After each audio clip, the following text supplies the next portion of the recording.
What's up guys, Everything Apple Pro here, and the new 2016 MacBook Pro 13-inch. I have it in my hands. Now this is the non-touch bar edition. So this is just the new redesign, new speakers, the new ports, everything that the new MacBook is except for the Touch ID, the touch bar, and a couple other little minor details. So I want to go ahead and unbox. I am very psyched. There's only one new color, unfortunately, in space gray. So I'm a little confused as to why they wouldn't add a nice black color to match the iPhones. The Apple logo, the glow is gone. It's so sad to see that go. My favorite feature, not my favorite feature, but something nice, you know, to distinguish a MacBook from other computers. And it served its purpose in its time when Apple wasn't doing too great. It was a symbol of being different, something you wouldn't see on other competitors' computers, but now it's gone. So let's go ahead and unbox this beast. And I'm hoping to be impressed by the size. So I do have a 15-incher over here. I've never actually used 13-inch MacBooks just because they're a little too small if I want to do some serious work on them. I don't usually move it around often. I still think the 15-inch is portable enough for me, so no need for a 13-inch. But anyways, here we go. I already unsheathed it, but here we go one more time. And let me clear some of this stuff out. It's all cluttered on my desk. All right, here we go. So very exciting stuff. The packaging is pretty similar to the last one. I wouldn't say it's that much sleeker. A couple things about this version of the MacBook that the Touch Bar version doesn't have. Basically, this one you can replace the SSD, which is awesome. Anyways, I'm going to carefully cut into here and here. And I was so disappointed when Apple didn't announce new iMacs, new Mac Pros, even the Mac Mini. I've never used them, but a lot of people were disappointed about those.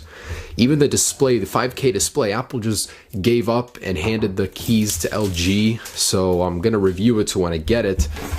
But I was sad to see Apple didn't build their own display. Hey, at least there is a 5K display that works with the MacBook Pro. That's awesome. Okay. And here it is in that beautiful space gray. For the first time ever, MacBook Pro is coming in the space gray color. And it's kind of a strange move because Apple killed this color off on the iPhones. Why would they still have it around? But oh my goodness, this is sleek. Wow, this thing is so thin. That is just amazing. It's like the iPhone SE and just a little bit. So wow, for so much power in the higher end version, not this one, that is just unbelievably sleek. Wow. Okay, I'm gonna set this aside for just a second. In here we just have just that, really? Oh, okay, and a block right here. So no extender for it, unfortunately. So it's just a block that's gonna plug into the wall, which is like a cancer. It's gonna be really annoying. Okay, so there's that. And I'm gonna put this away. And here is the beaut. So unfold this, take off the plastic wrapping, and wow. What? I didn't even press the power button and it's already turning on? Huh, that's very interesting. I've never had that. I think that's a new feature or something. So the trackpad is massive, like 2 times bigger, and that is awesome.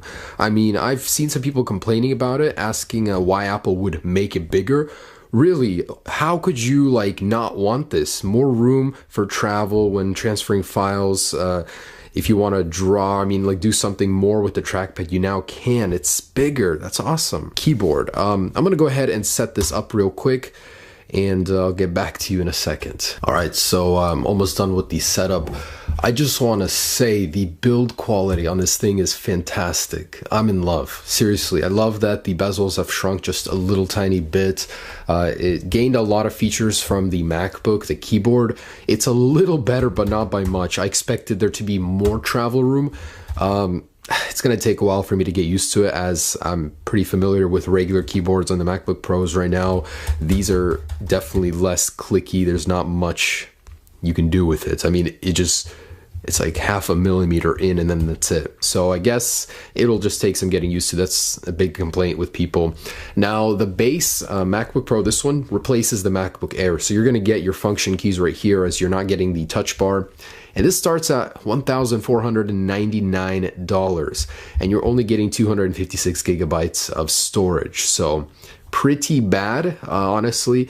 Pricing is just off the charts bad this time around for these. I don't know why Apple has priced them up so much, but you're definitely getting a really beautiful product with it. It's well made.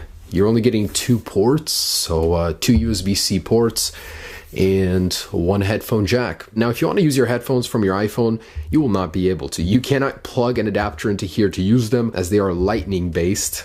Kind of a problem Apple created for themselves. I think that's kind of funny. Okay, so let me test out the speakers. That's what I was really excited to hear.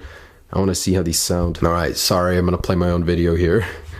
Ever since the iPhone 7 was released, I've always thought it would look so much better with a glowing Apple. Wow, pretty booming. Let me turn on a song real quick.